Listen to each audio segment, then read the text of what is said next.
Hi,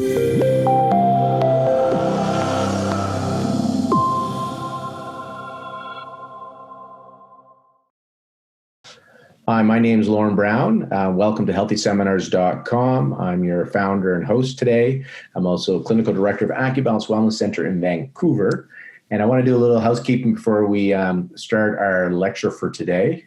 So let me just pull up what we have in our resource page.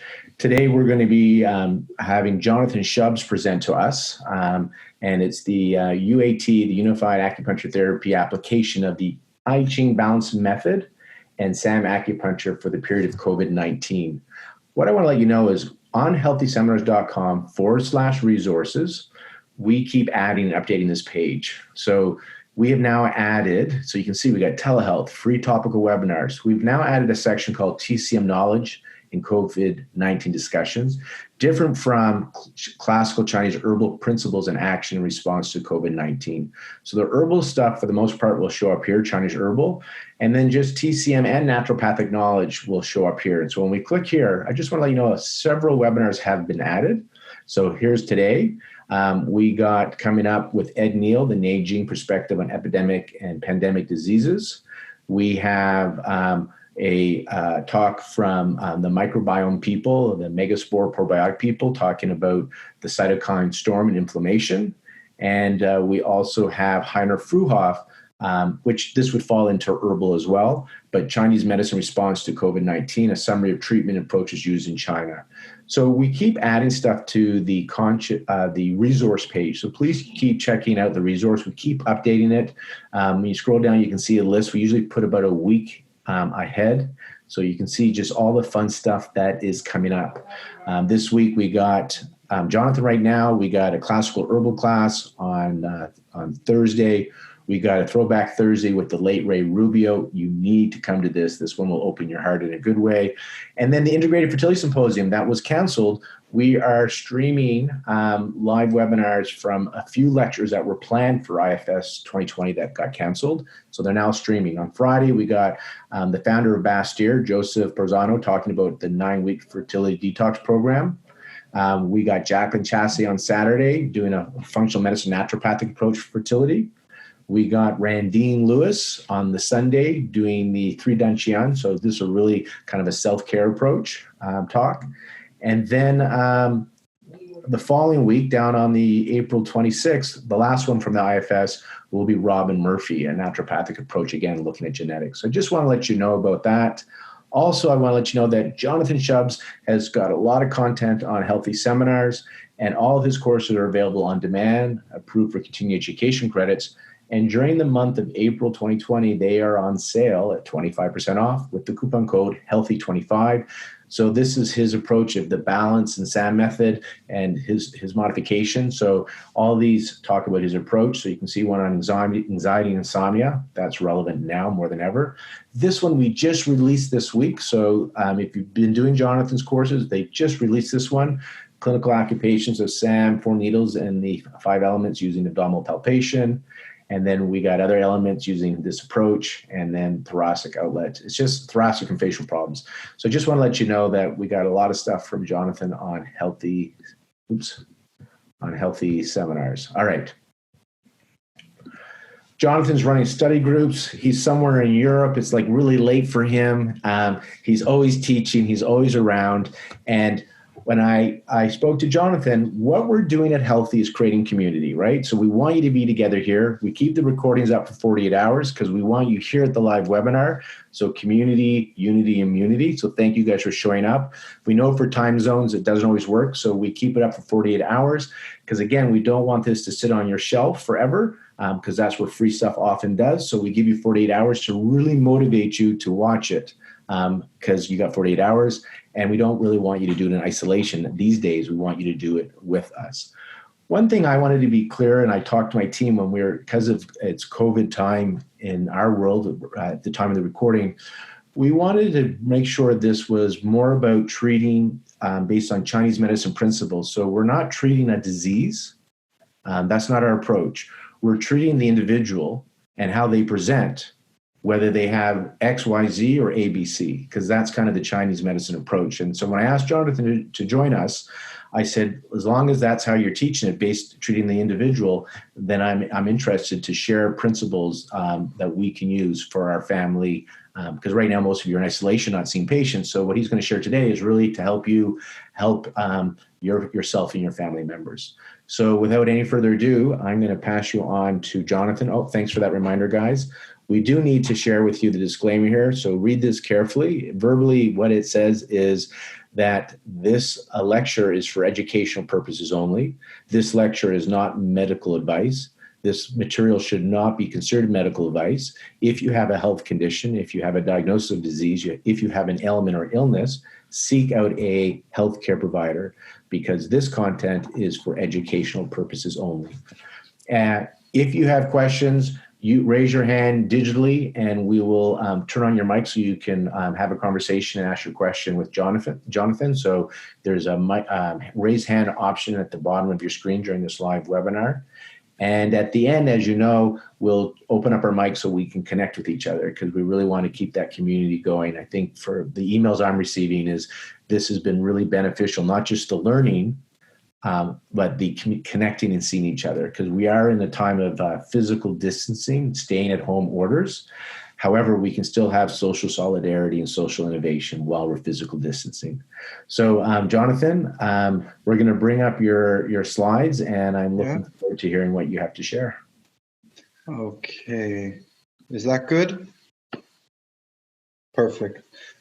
Thank you, Lorne, for the introduction and for organizing this. It's great to have community. We're all over the place, and it's nice to be able to come and meet with each other and to share. So maybe I just introduce myself a little bit. I'm Jonathan Shubs. I have a practice in Lausanne, Switzerland, and I also created and I teach the Unified Acupuncture theory, which is a mixture of taking in balance method, meridian interactions, master tongue, 4-needle 5 elements, Saam approaches, and other types of acupuncture to come up with a global approach to how to connect them all. And so today I'm going to be talking about how within that approach, within the UAT system and our main treatment principles and protocols, how we would help to treat during this period. And not necessarily people who are physically affected at the moment. We will look at that, but it's also for the general psycho-emotional aspects of it from a TCM point of view, and also some prevention and how we can help build up our Wei Qi to better prepare ourselves, etc. So we're going to be looking at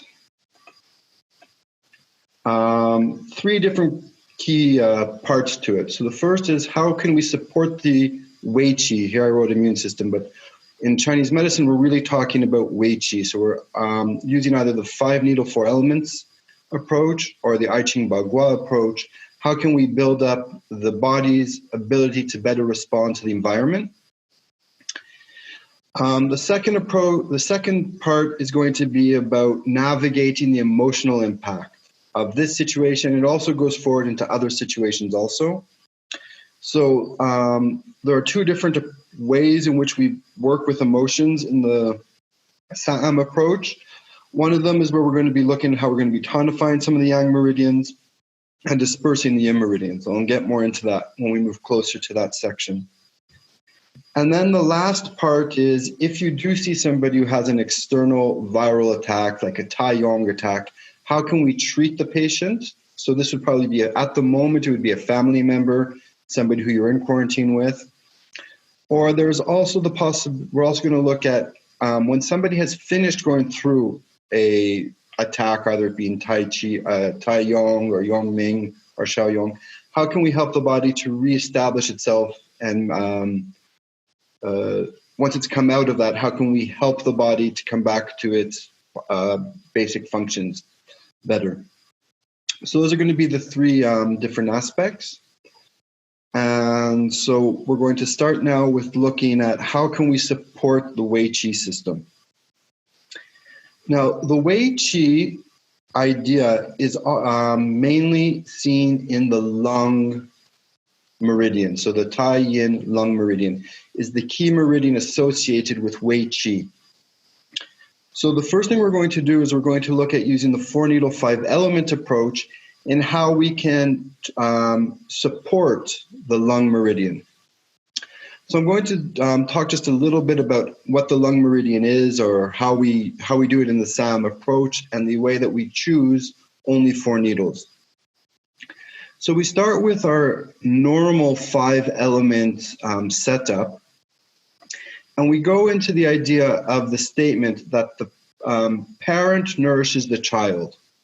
So when the metal, which in this case is the child, is the affected meridian, what we're going to do is we're going to look at what element has the parent relationship to it. So we have earth nourishes metal. So what we do is on the metal meridian, we look for the point that is the earth point, because that is where earth can actually send information or send help to metal. So the earth point here is lung 9. So what we will be doing is we'll be taking lung 9 and we'll be tonifying the meridian lung 9. So, and we'll be supporting that with the earth point of earth. So this way the parent's earth point is the point that can send out the information, and then the earth point in metal can receive it. So we will be tonifying, let me just get this up. So we'll be tonifying tonifying is probably the best word for it. So we'll be tonifying spleen 3 and lung 9. So we'll also be tonifying here. Okay. Now, in the UAT Saam approach, whenever we're tonifying a needle, and I'm not going to go into all the tonification techniques, those we should already know, insertion, how they're breathing, etc. But one thing that is specific to this UAT approach is that when we're tonifying, we're doing it on the left side of the body. So these two points, spleen 3 and lung 9, will both be on the left side of the body. Okay. So there we have our 2 points. And that's the first part of the Saam approach, is bringing in the parent to support the child. The second is if you can imagine, the idea is the child has 2 main other elements that have an influence on it.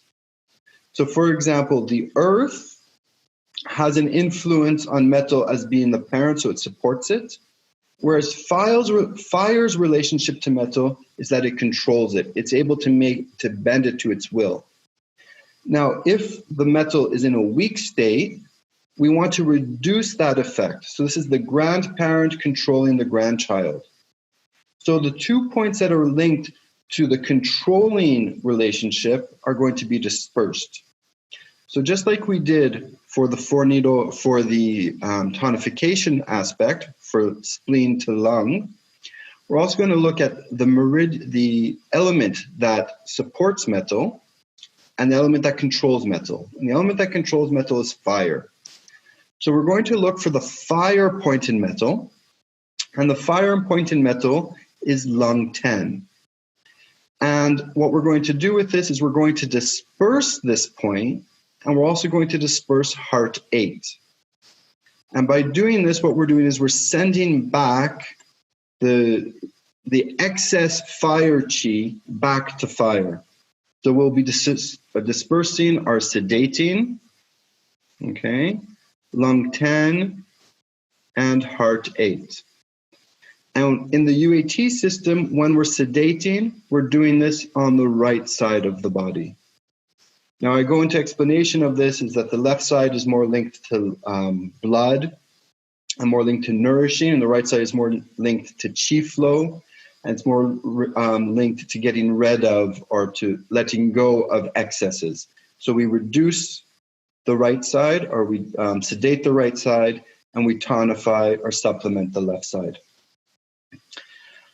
So that would be our treatment. So our treatment would be, the first needle we would put in would be lung 9 on the left side, followed by spleen 3.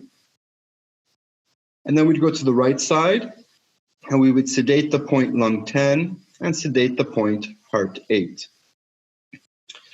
So an interesting way to think about this is the idea of what Wei Qi is doing. Now, Wei Qi flows in that area between the skin and the muscle. That's where it's supposed to be going. And we can give this idea of it being armor. And when you think about what you need armor to do, armor is traditionally made of metal, so it makes sense that we would be tonifying the metal element. But for armor to be usable, first of all, it has to be, what's the word I'm looking for? Flexible, okay? It has to be able to move with the body. And Earth's element is almost like a humidifying. So it's like the grease, it's the oil that allows the metal to move. So by bringing in Earth, we're allowing the metal to move and we're allowing it to be flexible and respond to the moment. But at the same time, fire's influence on metal is that it makes it too weak. It makes it so that we can bend it and we can change its form. And what we need is we need the metal to be strong and to be able to move, the armor to be able to move. But if it's too hot, it's going to start to bend and not hold its supportive aspect. So we can see even from the image of the armor, we can understand why tonifying metal, which means tonifying the lungs in this case, would be such a useful way to help us prepare for whatever the environment brings to us. The idea is not that we're going to fight the environment. The idea is that we're building up our body to be able to respond to it better. And the Wei Qi in the metal is our first main response mechanism to the external world. So that's what we're looking at with this treatment. So this treatment only has 4 needles. So on the left side, you could be doing spleen 3 and lung 9. On the right side, lung 10 and heart 8. So this, you can also do it with acupressure on yourself. I do it on myself. I've been doing it on my children these last couple of days. It's a really easy treatment because you're only using 4 needles.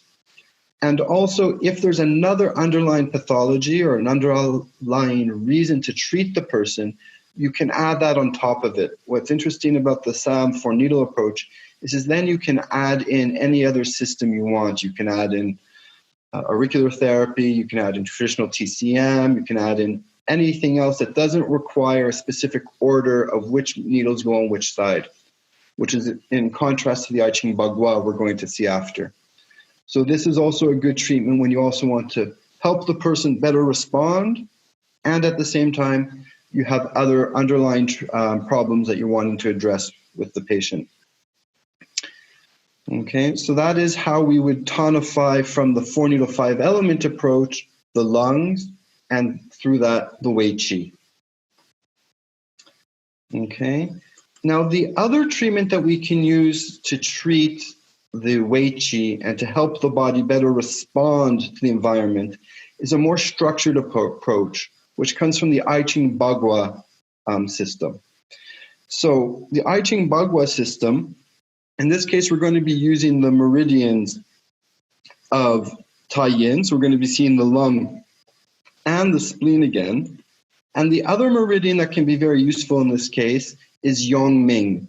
Yong Ming is the beginning and the end of the whole food process, right? So the stomach is the first organ or meridian to get in contact with the external physical world through food. And the large intestine is the last one to expel it.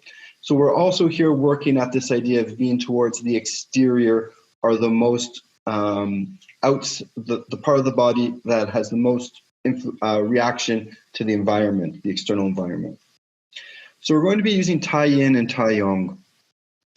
And when we do this I Ching Bagua, I'm not going to go into how we get all the points here, but when we've decided on our 4 meridians, what we do is we have a pattern of going yin, yang. So one arm meridian will be yin points, and one arm meridian will be yang points. Now the arm that was yin, that associated leg will be yang. And the arm that was yang, that associated leg will be yin. So we have this pattern of going yin, yang, which creates a balance, creates a structure, and it also creates lots of movement. So on either side of the yin. So this is a yin arm. We have a yang leg and a yang arm. And then on a yang arm, we have a yin leg and a yin arm. So we're going to be going yin, yang, yin, yang. Now, when we take a look at the indications for the Tai Yin, Tai Yang Ming, we do have some indications based on the 6 stages, so high fever, profuse sweating, extreme heat. But more interesting is that we have it for the metal earth affections, which are digestion, rhinitis, asthma, allergies, and dermatological problems. And all of these problems are closely related to the functions of Wei Qi. So the Tai Yin is going to help the body come up and protect itself or to better interact with its environment.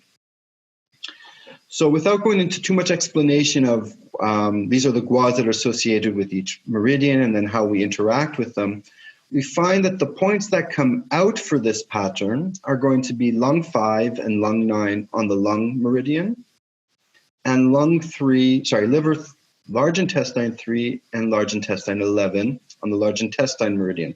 So one arm will have these lung points, lung 9 and lung 5, and the other will have large intestine 3 and large intestine 11. And then we'll have a leg that will have the spleen points, so spleen 9 and 3. And the other leg will have stomach points, which are stomach 43 and stomach 36. And we can see here that it's written a 3-6 pattern. When we mean a 3-6 pattern, it means that we're using the third point going from distal to proximal. So the third point on all of these is going to be lung 9, large intestine 3, spleen 3, and stomach 43. So there's a pattern amongst them. And then when we see the 6th point, we're going to be using the He point for the 6th point. So we have stomach 36, spleen 9, large intestine 11, and lung 5.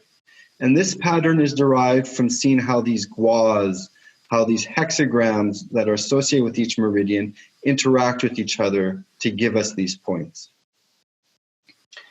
So we've come up with, the pattern is based on a couple of different principles. First, we have the yin-yang axis. So we have that as our structure.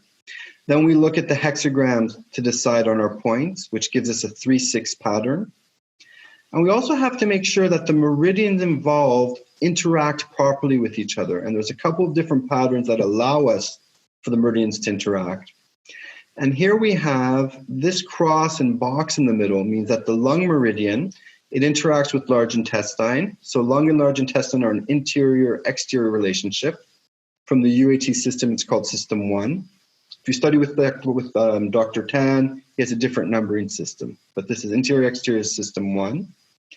We have lung interacts with spleen, which is the full meridian, tie-in of the hand interacting with tie-in of the leg. This is System 2. And then we have we also look at these meridians as where they are in the body. So the lung is a front meridian. If you look at your arm, you have your lung in the front and the lung yin front and large intestine yang front. And in the thighs, the spleen is in the front on the inside and the stomach is in the front on the yang side. So System 3 is about using the opposite limb and the opposite polarity. So this is a yin meridian, we're going to look for a yang meridian, and it's an arm meridian, so we look for a leg meridian in the same position, so it's in the front. And this is called System 3's closed circuit meridians, which we find in the Manaka Japanese system. So we can see that lung has interactions with all 3 other meridians, and large intestine is going to interact with lung interior-exterior, it's going to interact with stomach, System 2, Yang Ming of the hand, Yang Ming of the foot. And it interacts with spleen, as I said before, the front interacts with the front. We go from arm to leg and Yang to yin. And then spleen has the same interactions with lung and large intestine and stomach also. So we have all of these meridians interacting very closely together, and they're all presenting this united front. So we have 2 treatment possibilities. We have the Tai Yin Yang Ming, which in some ways is a more global treatment, right? You're treating yin, you're treating yang, you're treating the arms and the legs. But it's more structured. So we can't use other arm and leg points, or we can, but it's more complicated to apply them because you have to know which ones you can use. So you can add abdominal acupuncture or body acupuncture as long as it's on the limbs. You can add scalp acupuncture, auricular acupuncture, but it's more of a set system, these 8 points. Whereas the first one is a little bit, it's just concentrating on the lungs and just concentrating on supporting metal's defense mechanism and being able to respond better to the environment. And it's more pliable. We can add other things into it more easily. So if you're looking for just a simple one-off a Wei Qi treatment, this would probably be your best bet. But if you want something a little bit more subtle, where you want to bring in other problems, then you use the lung protocol, and then you can add whatever else you're doing, because it doesn't have that same need with it. So those are 2 treatment systems. One's from the 4-needle 5-element Saam approach, and the other from the I Ching approach. And both of them have very similar outcomes, as we're helping the body respond to the environment. So they're good in preventative areas or situations like we find ourselves now, where we want to build up our body's ability to respond. And those are 2 general treatments for that. Okay. And of course, you can do these. Best would be acupuncture, but we're not doing acupuncture at the moment, or you can do it with your family. It depends on where you're situated.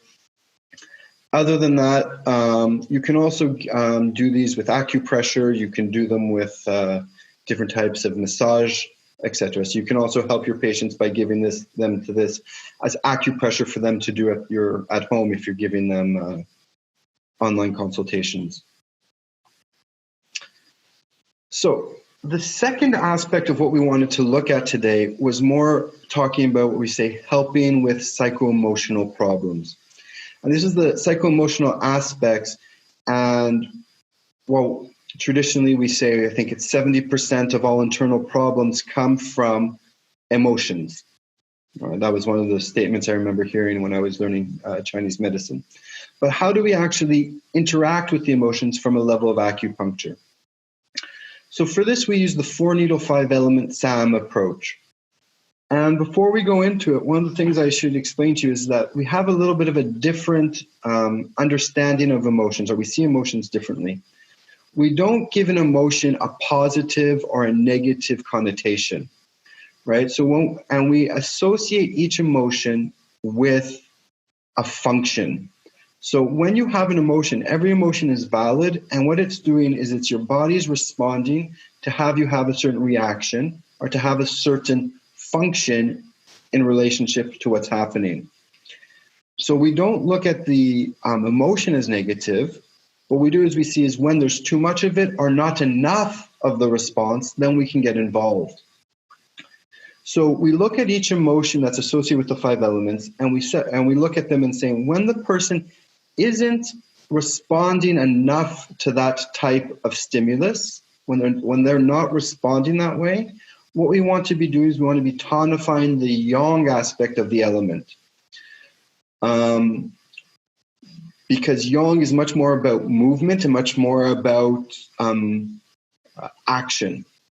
And when we have a emotion that is too strong, where we're over-responding to it, and that's the only filter in which we respond to the world, then we want to be reducing the yin. So I know traditionally we think about the emotions and we talk about sadness and fear and overthinking and anger, and then we associate them with the yin meridians. But we should be associating them with the actual element. And then when they get in excess, that is when there is an association to the yin meridian. But when they are not expressing themselves enough, or they don't have the ability to express them enough, we want to be connecting and tonifying the yang element, the yang part of that element. So first we're going to look at when people aren't responding with enough, so I don't want to put a judgment of enough, but when people are not necessarily completely responding, or they don't have access to the response, we're going to look at tonifying the yang. So we'll start by tonifying a couple of the different yang meridians in relationship to the emotions that are coming up. So one of the emotion that's associated with fire is the emotion of joy. And it's always interesting to take a step back and say, well, what is the function of joy? What is it telling us in our body? What is it telling us in relationship to the world? What is it helping us do? And if you think about all the moments in your life when you're truly joyful, these are the moments when you are the most connected to something. So joy's function is helping us to connect. Okay?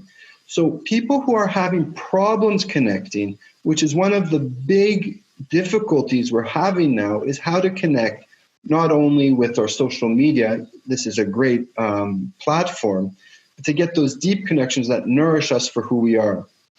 And that's something that a lot of people now are coming to terms with, saying, I was connecting with lots of people on Facebook, but now that I don't have very much human interaction and I don't see people, I realize that that's not enough and I need to go deeper. And one of the ways we can help them with that is by tonifying the yang meridian associated with the emotion of joy, which would be the small intestine. So when we tonify the yang meridians, we're going to use all yang points. So you'll see here we have the small intestine points, we have the stomach points, the large intestine points, the bladder points, and the gallbladder points. And all of these points are, so when we're tonifying yang, we use only yang points, and when we're working with the yin, we use only the yin points.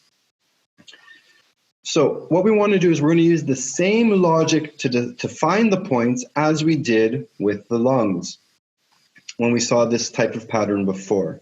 So we're going to say that small intestine fire is the weakened element where we need to bring more energy. We need to bring something else into it for it to help. So what are we going to do is we're going to look at the parent of fire, which is wood. So we look for the wood point, which is small intestine 3. And what we do is we tonify the wood point on small intestine. So we're going to be tonifying small intestine 3.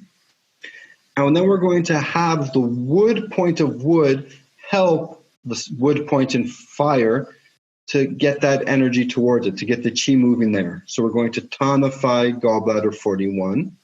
And these are going to be on the left side of the body, because that's the side that can allow us to tonify. And then what we want to do is we want to reduce the element of control and say that that element doesn't have as much impact on it. So we're going to be reducing the water, because water controls fire. So we'll be sedating small intestine 2, and then we're going to send that and give that energy back to water itself. So we're going to sedate bladder 66, and these are going to be on the right side. Okay, so our treatment is going to be tonifying small intestine 3 and gallbladder 41, and dispersing small intestine 2 and bladder 66. And what you'll also notice here, perhaps, is if you think about how the emotions and the Shen and etc. interact, is when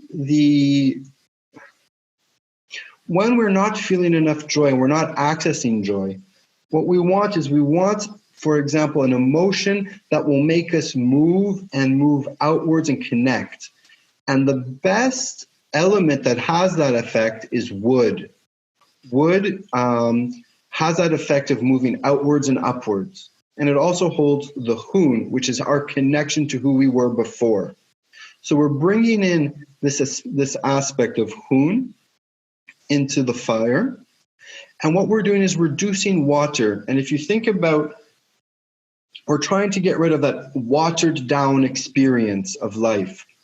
So by reducing the water here, we're bringing the water back to it. So we're bringing the zu, the will just to live. We're reducing a little bit of the will and bringing in joy. So this treatment can be useful for people who are starting to realize their absence of connection at the moment, which is something I think a lot of people, from patients I'm talking to and other people, have been noticing, is that there's an absence of joy at the moment. So an absence of real connection. So this is a way of giving them more resources to be able to connect on different levels. Okay, so that's how we would tonify the small intestine with the Saam approach, specifically in relationship to a person who's having trouble expressing and feeling connected to the world around them. And now we're going to move on to the next element. And this is an element that when I talk to psychologists and I say in Chinese medicine, thinking is considered emotion, they get, I don't understand it. How is thinking an emotion? And I say, well, when we come back to this idea of what is the function of all of the emotions, we see it in a slightly different way. One of the ways that's interesting to see the function of thinking as an emotion is to go back to an older paradigm of the 5 elements. And the older paradigm is you had earth in the center, and then you had the other 4 elements around it. Okay, something like this. And so here we have the earth, okay, and then here we would have wood, we have water, we have metal, and here we have fire. So this is a more traditional, older approach to seeing the 5 elements.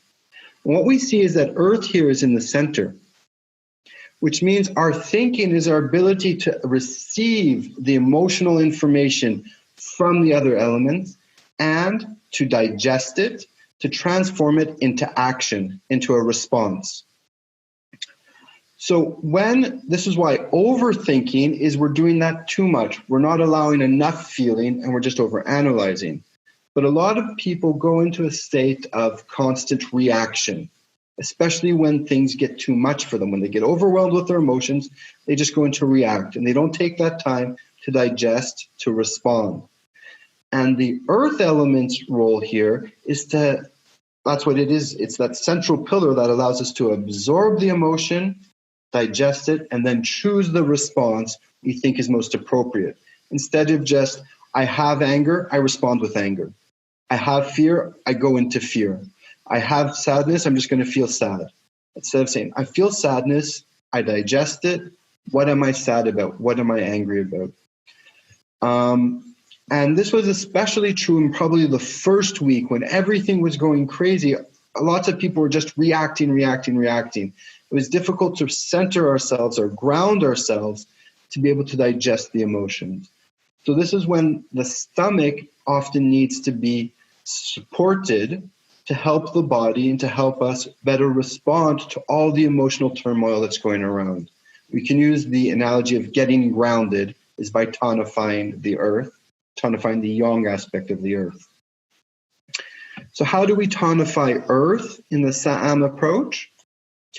In the UAT approach, what we do is we look at earth as being the stomach is the earth element, and stomach is nourished by fire. So we're going to look for the fire point of stomach, which is stomach 41. So we're going to tonify stomach 41.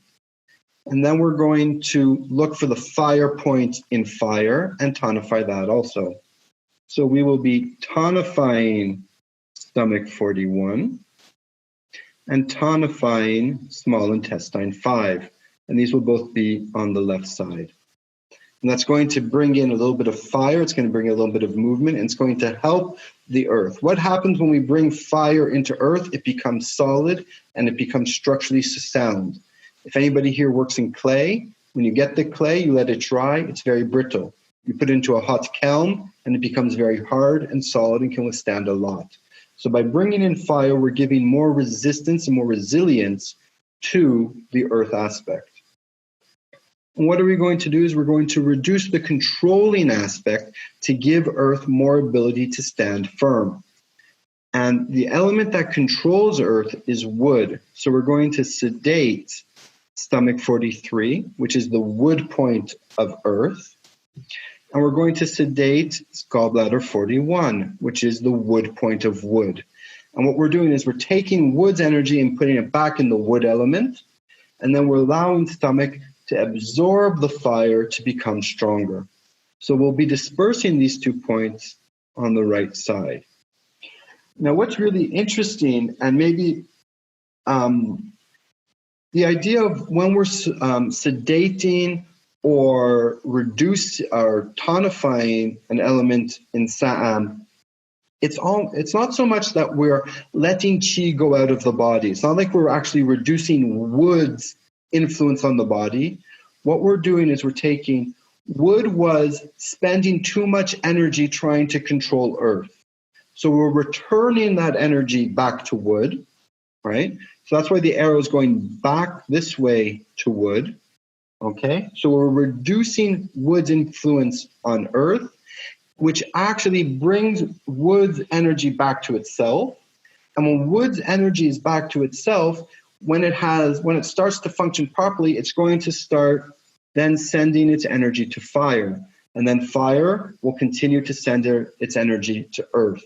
So by reducing the wood's impact, we're actually helping the whole system get back into play. Okay? That's what's so interesting about the Saam 4-needle approach, is that it's more of this holistic, all the elements are interacting with each other. It's not just using the tonification point on the stomach meridian. So it's not just stomach 41, it's how the 4 points all work together. And what we're doing here is we're reaffirming the Earth's place in the center, which is right here, okay? Keeping it solid. So that's a way of helping people stay grounded during this time or in any time. It's a very useful treatment to help people stay grounded in life from an emotional point of view. Now, one of the specialities of the UAT system, and this is very specific to the UAT original treatment, the original theory, and then applied throughout all the other ones, is we look at the beginning, and the beginning, for the first separation of yin and yang, is the separation of heaven and earth. So we've actually created a placement for heaven in our 5-element approach. And we're not going to put heaven here with fire. Okay, fire, which is traditionally, you have the heart and the small intestine and the pericardium and the sanjiao. In the UAT system, we only leave heart and small intestine in fire. What we do is we say sanjiao and pericardium are part of heaven. Now, there's lots of thoughts of why this, we can get to lots of reasons why we do this. We see the sanjiao has yuan qi, which is the source qi, which is closest to heavenly qi. The source point, the yuan source point of pericardium is pericardium 7, which means great mound. And great mound was traditionally where they would go to get the mandate of heaven to reinforce the emperor. So there's lots of little hints that actually pericardium is a better association with heaven. And as heaven and earth, so here we have earth in this position here, but here we also have earth here. So earth would be in the ground and heaven would be above. So earth and heaven have a very similar, a very close link with each other.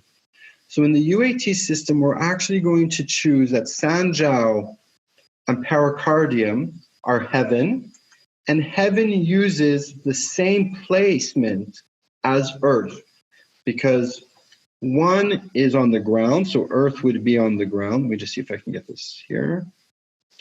So earth would be here, and heaven is here, right?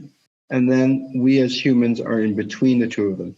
So here we have heaven, and here we have earth. And then we would have the 4 interacting, the other 4 interacting like this with our axis of heaven and earth. Okay, so we can see that heaven and earth are in the same position. So we're going to use the heaven point, the earth points, or the earth structure on the heaven meridians, which means that sanjiao here is going to be what we would consider a heaven element, but we put it in the earth position. So we see that we have the sanjiao meridian points here instead of the stomach ones like we had in the previous slide. So how are we now going to, why would we want to tonify heaven? I love saying that, tonifying heaven. Well, as we saw that earth was this idea of being grounded. So it's our cognitive, our cognition, our ability to think analytically. Heaven is our ability to think creatively, to be creative, to have, to not so much think, but to imagine, and that ability to be able to dream. And so we can have people who are lacking their being grounded. So we would need to work on the earth aspect, but we also have people who have a difficulty connecting to their own creativity and their own imagination. And this is something that's happening more and more as people start to get bored. Either they turn to complete boredom or they get into creativity. But if they don't get into creativity and they get further and further and further just into analyzing everything and reading every article about everything just to get the information without feeling it, that's at the moment when bringing heaven or bringing creativity is going to be very useful to them. So how are we going to do this? Well, we're going to do a very similar treatment as we did with earth, except instead of using the stomach points, we're going to be using the Sanjiao points. So again, what element is going to be a tonifying element for heaven and earth? We'll stay with fire. So we'll look for the fire point, which is Sanjiao 6, and we'll tonify Sanjiao 6 in relationship to small intestine 5. So we have 2 points that we're going to be tonifying. We're going to be tonifying Sanjiao 6 and small intestine 5. We'll be doing these on the left side.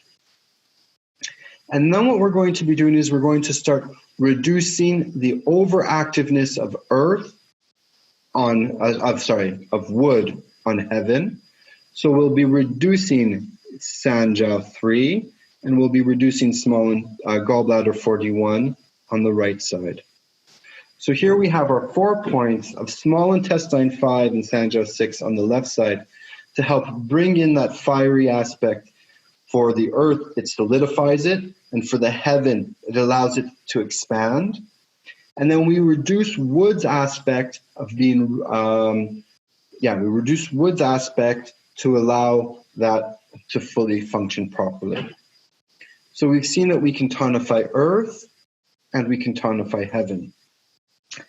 And when the person is really only in a sense of complete reaction and not response, meaning both heaven and earth are in a deficient state, and just the body is completely just going on automatic emotional responses, sometimes we want to tonify heaven and earth together. And if we look at the points that we came up with, we can see that they actually come together very well. So the points we looked at for tonifying earth, for example. So here we have the earth, right? So this is earth, and here we have the heaven. So when we're tonifying earth, we use small intestine 5 and stomach 41 to tonify earth, right? So we can write those down, but those are our 2 points to tonify earth. Okay, and then what were the 2 points we used to tonify heaven? We used small intestine 5 and Sanjiao 6. So we'll write those down there too. And then we needed to reduce wood's aspect on earth. So we did that by stomach 43 and gallbladder 41. And we wanted to reduce wood's aspect on heaven. We reduced Sanjiao 3 and gallbladder 41. So now what we can do is we can bring these 2 treatments together, and we're going to see that we're going to have 6 points in total for treating heaven and earth together. So first what we're going to do is we need to tonify. So on the earth side, we tonified the key point, the fire point in earth, stomach 41. And on Sanjiao, we tonified the fire point in Sanjiao 6.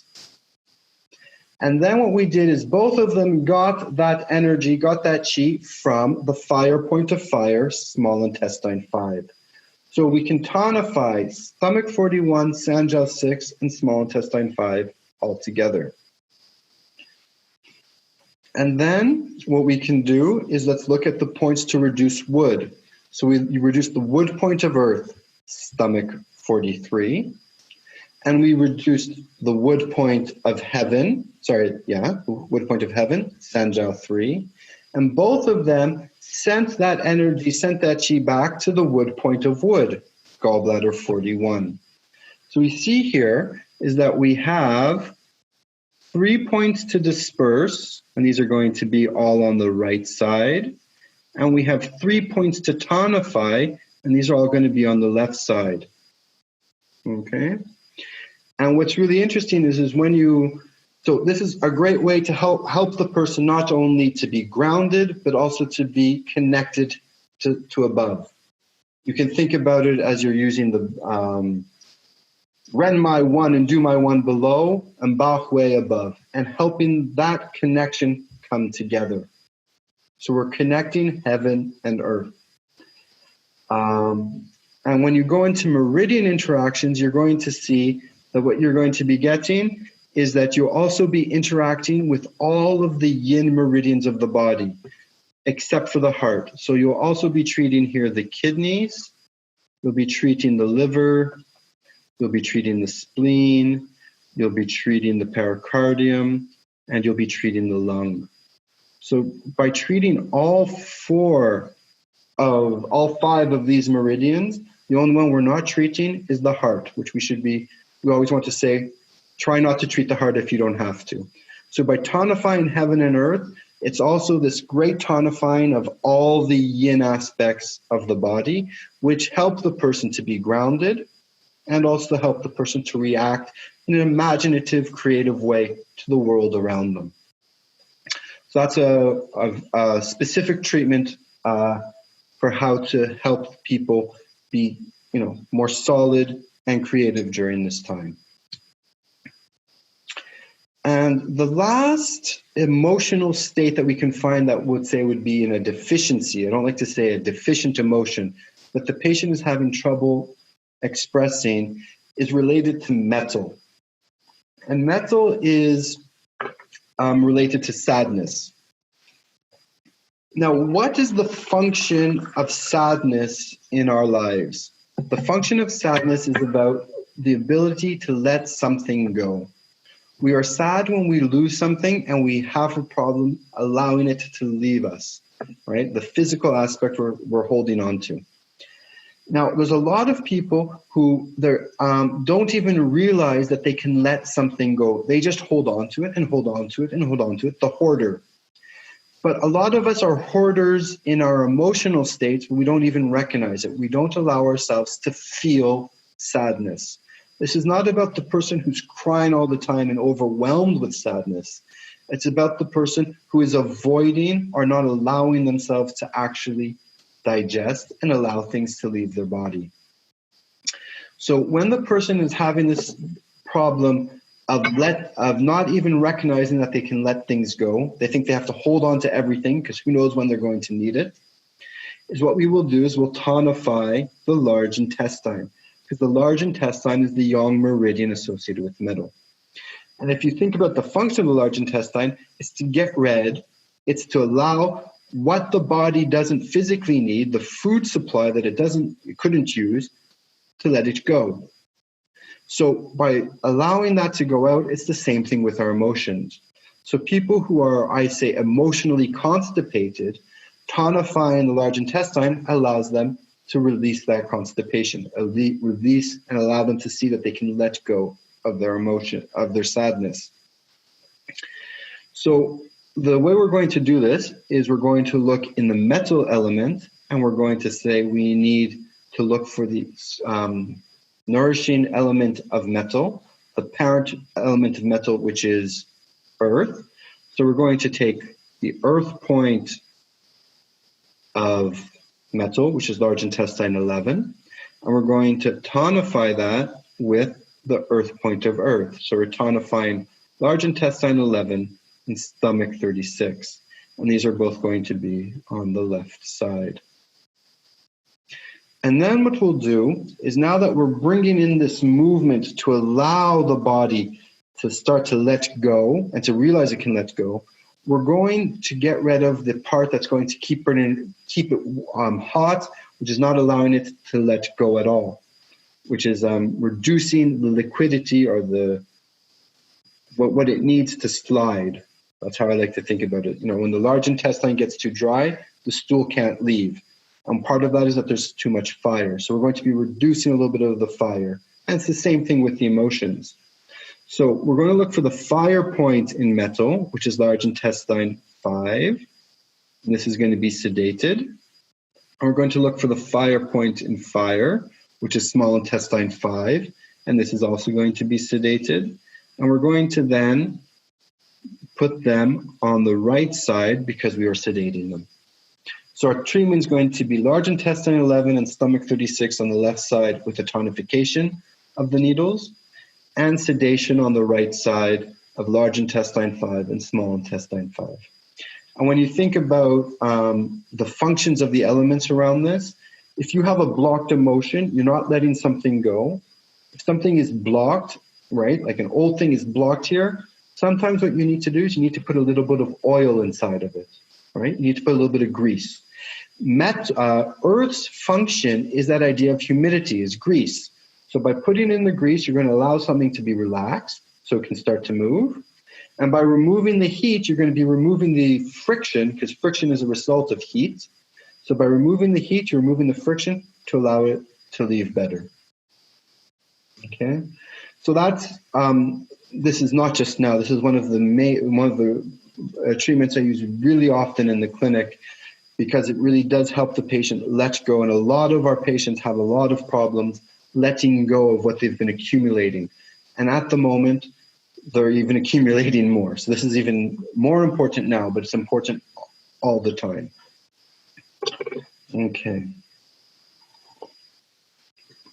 And now we're going to move on to what happens when an emotion gets overwhelming and bogs down the system, where it becomes so strong that it is our only reaction to the environment. When this happens, what we want to be doing is we want to be reducing the yin meridian associated with that element. So a couple things I'd like to say about it. If you do reduce the yin elements, something to be very careful of is you want to be tonifying direct. You want to be seeing the patient very quickly after, 1 or 2 days maximum. Because when you start moving the yin and start allowing it to function in a different way, you have to then be able to help the patient to make sure if they do need some other help afterwards. It's this idea of when a tube gets so blocked that you remove the blockage.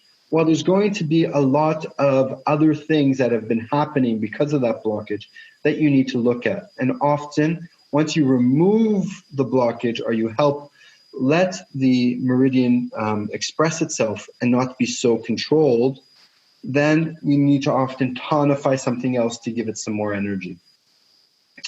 So the first emotion that I think most people, it's a little bit better now, but you still feel it very much at the moment, is a lot of people are paralyzed by fear. Fear has been probably the greatest emotion that people have felt over this period of time. And when that fear gets to a point where we're only responding with the fear and we see everything from a fearful point of view, then what we need to sometimes do is we need to look at dispersing the yin element associated with fear. So fear is associated with water. So the yin meridian that's associated with water is going to be the kidney. So I know it sounds strange in the idea of dispersing the kidney, but we're not dispersing the kidney and taking the kidney energy and throwing it out everywhere. The kidney energy has come to a point where it's blocked and it needs to start its general flow again. So when we disperse in 4-needle 5-element techniques, our logic is as such. We look at first what we're going to disperse and then what we're going to tonify. We're always going to have 4 needles. So the first thing we're going to do is the other part of the parent nourishes the child, is the child can accept the excess chi or the blocked chi from the parent and can actually transform it and use it. This is one of the theories of 5 elements. When you look at how, for example, wood tonifies or nourishes fire.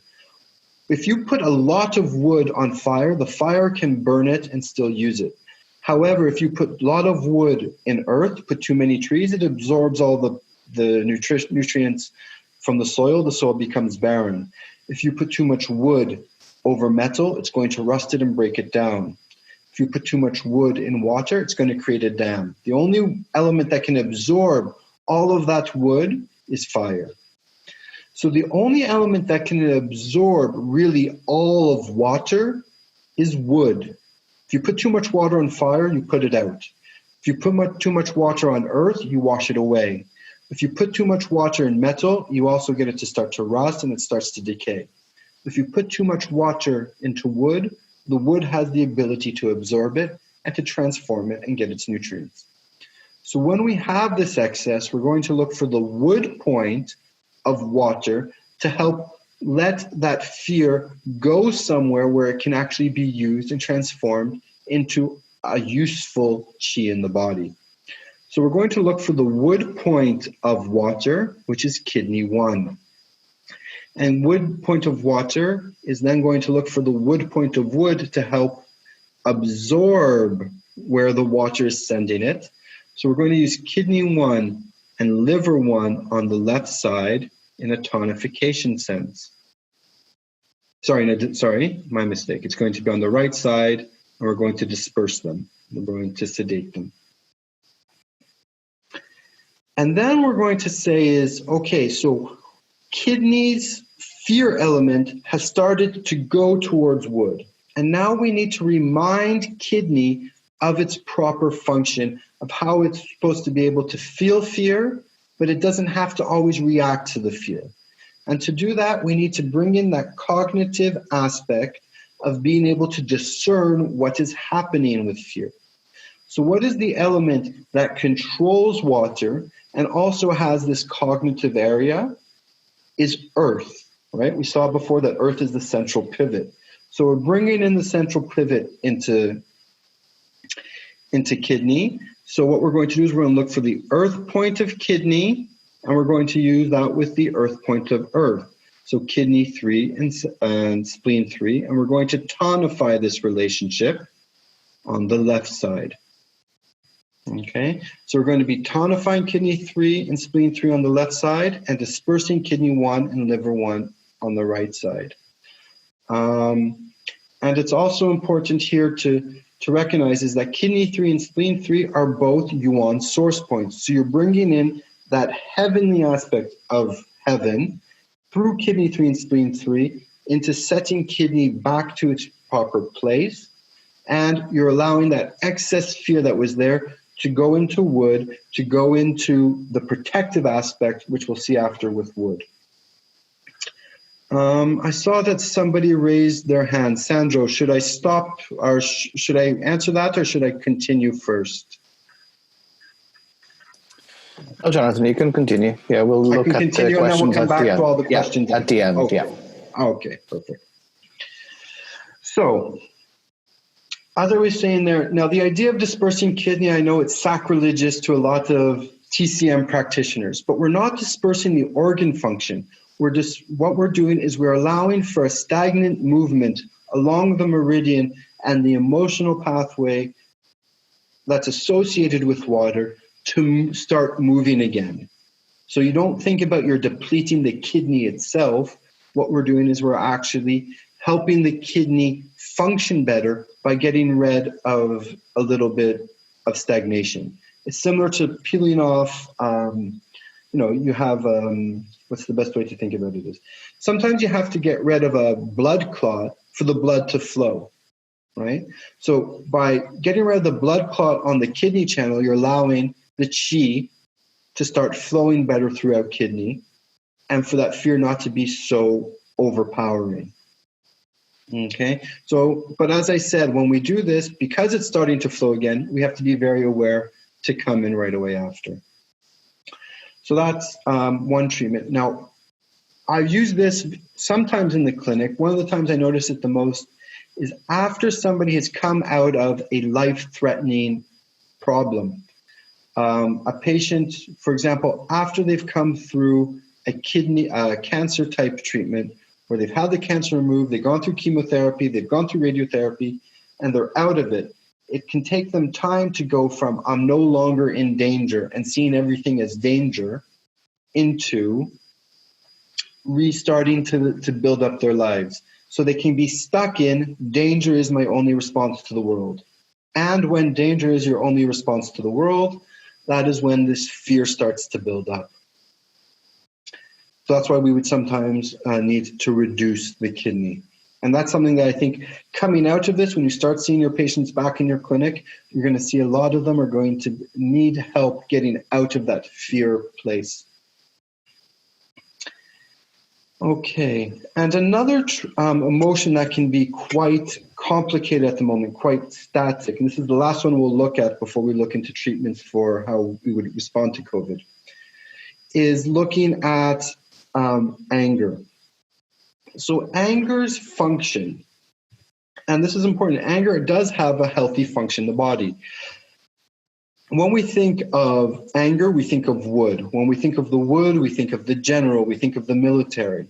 And in a healthy, proper, or I don't want to say proper, but in a healthy functioning society, the military's job is not to attack, but to defend. It's the protection of the country. So anger's function is to protect the body, is to protect the emotions, is to protect who we are. Now, protection is important because sometimes we do need to protect ourselves. But when we see everything as a threat and we're only going to protect ourselves, and that's how we're going to respond to everything, we become inundated with anger, and anger becomes our only response.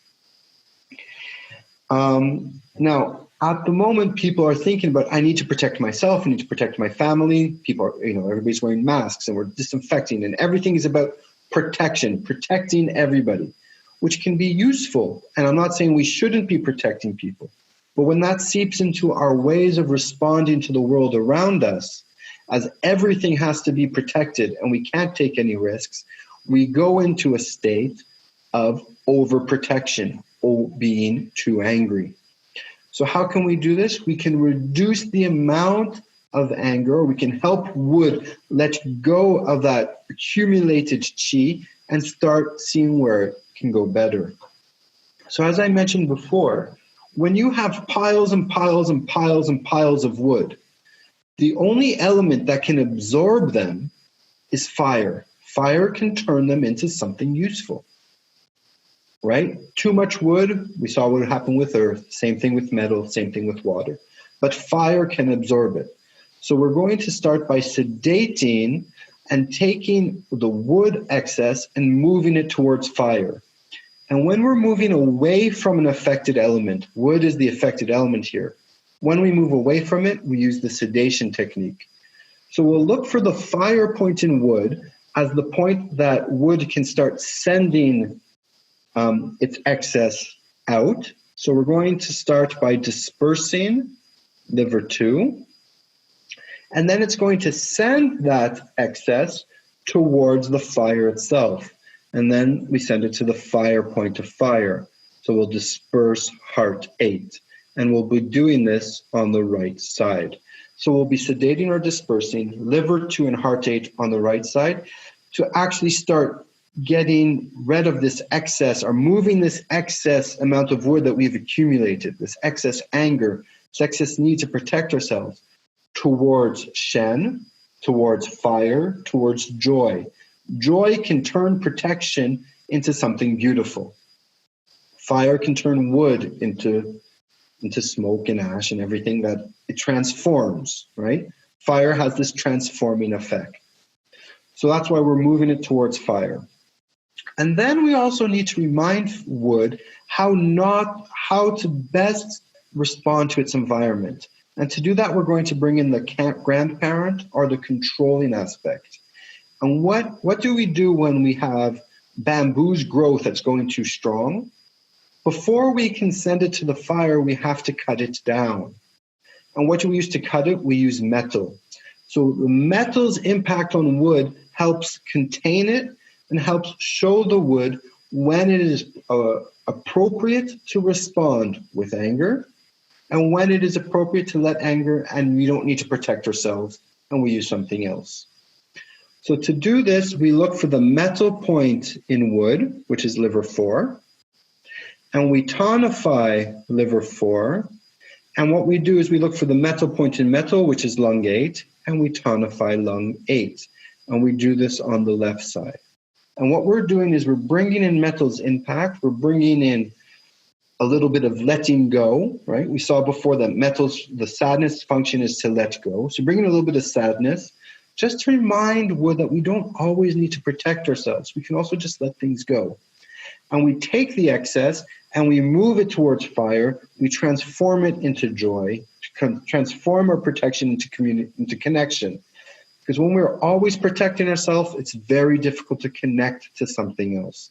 So we can see how the dispersion of the wood element and the liver meridian allows for us to move from protecting, aggressive, anger state into a more of letting go and transforming connection state, where we still hold on to the function of wood to protect us when we really need it.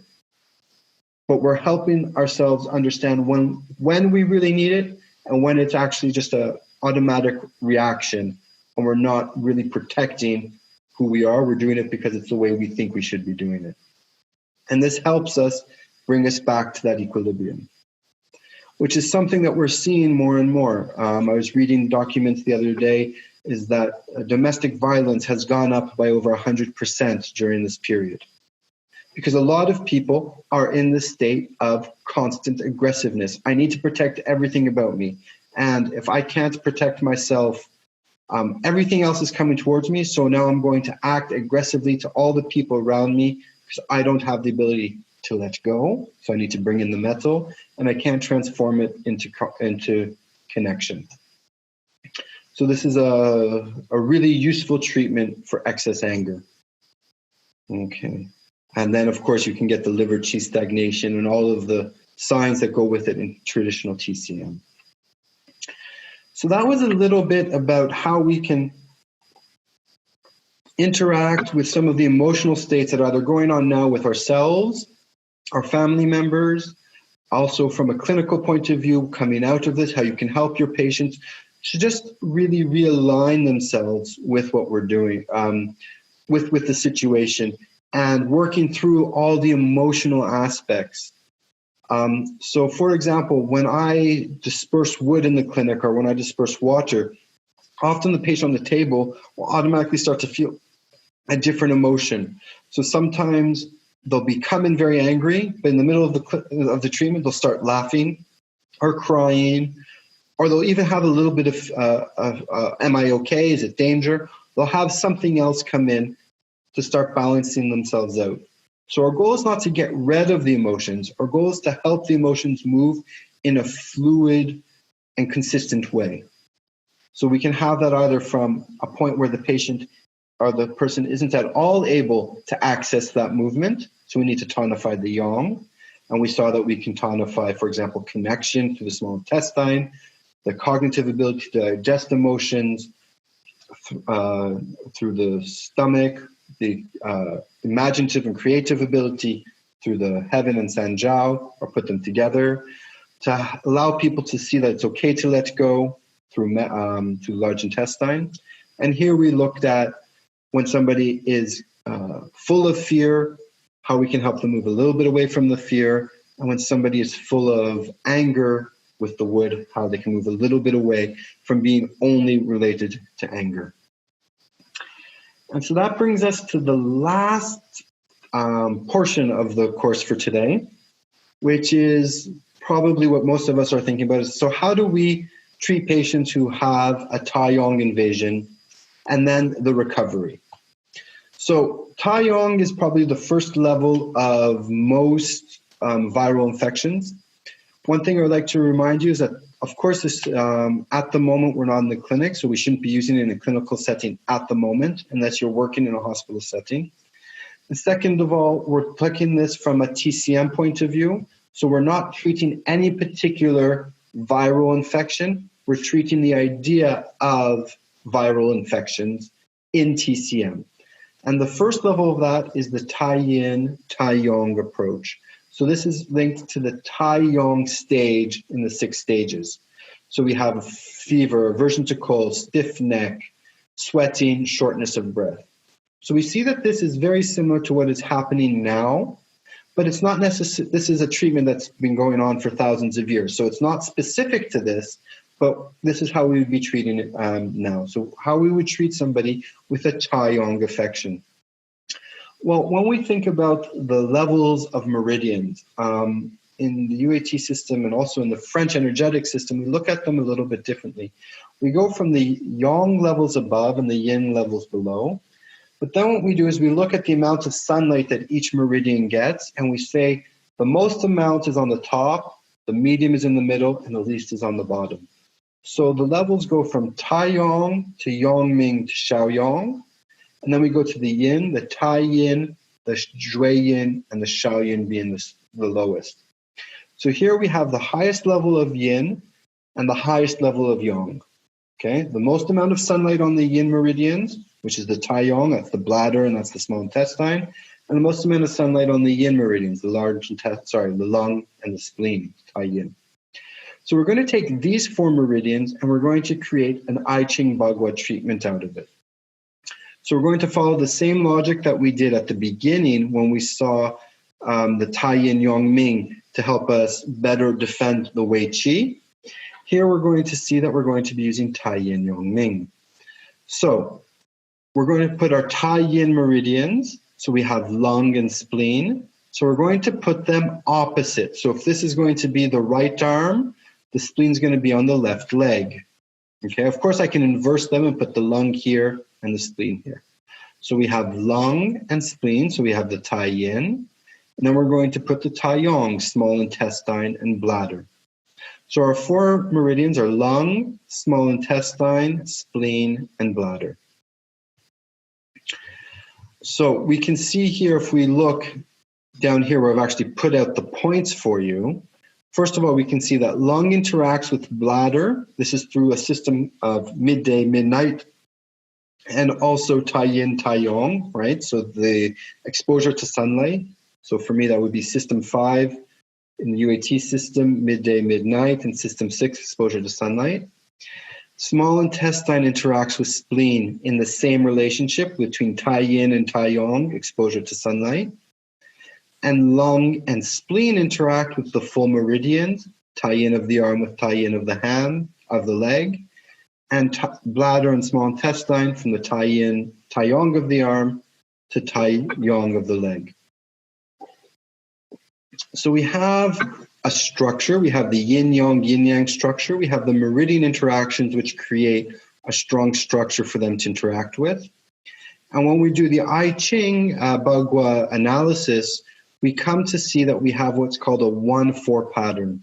So it's going to be the first point and the 4th point going from most distal proximal. So the 1 point would be the first point or the Ting point.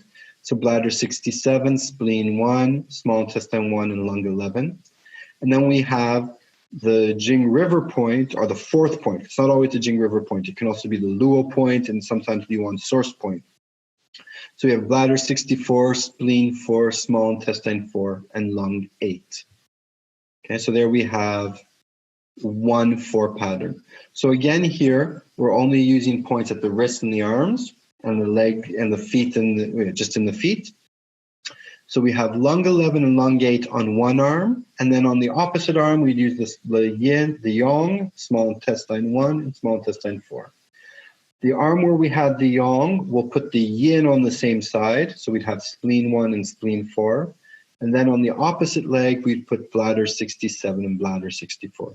And this is a treatment that will help for the body to release the exterior, to allow the viral infection, which is at that first level, to get out. Okay. Now, if viral infection gets deeper and deeper, there are other treatments. I didn't want to go into them here because I didn't think that they were, at this time probably that would be more herbs or something else because the person really needs hospital care, especially now. There are other ways to do it with acupuncture, where we can use a Shaoyong type approach. But this is probably the best approach for us at the moment when the patient first gets a Tai Yong type viral infection. So here you have a treatment idea for that. The other thing we have is what happens after this is all gone. And there we can look at how to readdress the body, how to bring the body back to equilibrium. We've gone through the attack, we have digested it, and we have used it. Notice I don't say that we defended against it. I don't think it's a confrontational approach. It's about learning the body and the attack, both learning, and the external influence, both learning how to live together or how to function together. So at the end, what we want to do is we want to realign, well, we can say it's realign fire and water, realign heart and kidney. So to do this, we're going to use the Shaoyin Tai Yong approach. And so here we can have the indications, the general indications of the dorsal aspect of the body, occipital headache, back pain, but it's also useful after a viral infection has passed, and realign the kidney and heart communication. So we're going to take the meridian Shaoyin, which is heart and kidney. So we'll put heart on one side and kidney on the opposite. And then we'll take the Tai Yong, which is small intestine and bladder. So we have heart, small intestine, kidney, and bladder. Now here we have each meridian here interacts with all three of the other ones. They're going to interact on system 1, which is called interior-exterior, heart to small intestine. Heart is also going to interact with bladder through that closed circuit meridians. The back yin meridian of the hand will interact with the back yang meridian of the leg. And then we have heart and kidney, which are both Shaoyin. Shaoyin of the hand interact with Shaoyin of the foot. So we have this full box of all connections. They all interact with each other. When we analyze the I Ching and we compare the guas, we come to a 3-6 pattern. So we're going to be using the third point coming from distal aspect. So bladder 65, kidney 3, small intestine 3, and heart 7. And we're going to use the sixth point, which denotes the Husi point near the knee. So we have heart 3, small intestine 8, kidney 10, and bladder 40. And this is a good treatment at the end. Also, if you think about it, we're doing the whole back of the body. So you're doing the bladder, you're doing the small intestines, you're doing the heart and the kidneys. And this is going to help the person to become upright again. It is our back that holds us up straight. So here we're creating more of a vertical support on the whole back. So that's why this treatment at the end, the Shaoyin Tai Yong, is very useful afterwards because you're bringing things upright. And that's normally the last step in a recovery. So we can use this at the end here. So when we look at the idea of patterns versus viruses, colds, external pathogens, we have 4 different possibilities. So the first one we saw was the Tai Yin Yang Ming, which we used as a way to build up our protection against the exterior. Okay, so here we have the top level of yin with the middle level of yang. So we have Tai Yong Yang Ming. And this is to build up the Wei Qi to help us protect ourselves. Then we had the Tai Yin Yang Ming. So we have the top level of yang and the top level of yin. And this is for these Tai Yong stage external attacks, viral flu, and other types of external, very virulent external attacks. And then we looked at what to do afterwards, the Shaoyin Tai Yong, after illness realigns yin and yang. I didn't include the Zhui and Yang Ming because it's not really relevant to this situation. It can be used, but it's not really what we're looking at now. So we do have this in the I Ching system as a 4th pattern, but it's not what I was showing you today. So that is pretty much what I wanted to share with you. We saw that we went through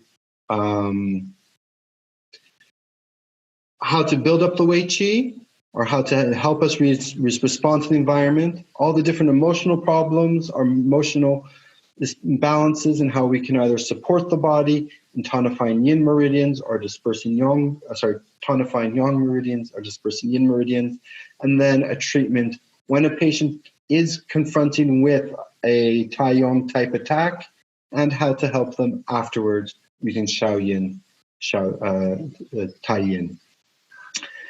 And so that's pretty much where we were going today. So now we can open it up if you have any questions, or I'm more than happy. I got through it all.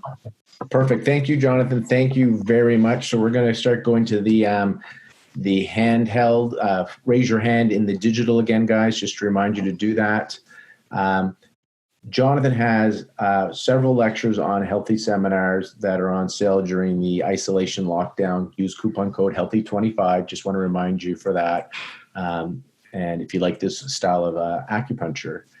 And also, please keep checking out daily the healthyseminars.com resources page, because we now have, let's just see here.